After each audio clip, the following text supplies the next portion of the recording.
Балаңызды көп құшақтасаңыз, ерке болып кетеді деген сөзді естіген шығарсыз. Бірақ шын мәнінде балаға берілген құшақ оның психикасына берілген қауіпсіздік сигналы. Біріншіден, құшақтау баланың қауіпсіздік сезімін күшейтеді.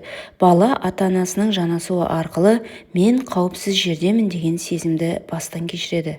Екіншіден, физикалық жақындық эмоцияны реттеуге көмектеседі. Бала қатты жылағанда немесе қорыққанда бірден ақыл айтып түсіндіру әрдайым нәтиже бере бермейді.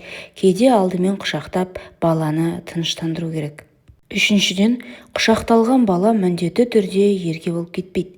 Еркелету мен эмоционалды қажеттілікті қанағаттандыру екі бөлек нәрсе. Балаға махаббат беру мен барлық талабын орындау бір нәрсе емес. Төртіншіден, ұл баланы да құшақтау өте маңызды.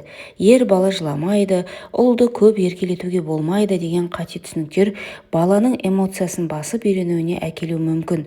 Ұл бала да анасының құшағын әрдайым қажет етеді. Бесіншіден, баланы құшақтау барысында жақындық пен дербестіктің тепе-теңдігі болуы қажет.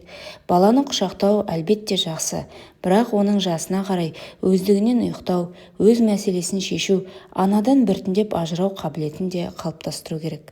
Балаңыздың бүгін сіздің құшағыңызға мұқтаж болуы оның әлсіздігі емес, керісінше қауіпсіздікті сезінген бала ертең әлемге сенімдірек қадам басады. Тақырып пайдалы болса, каналға жазылып, қоңырау және лайк басуды ұмытпаңыздар.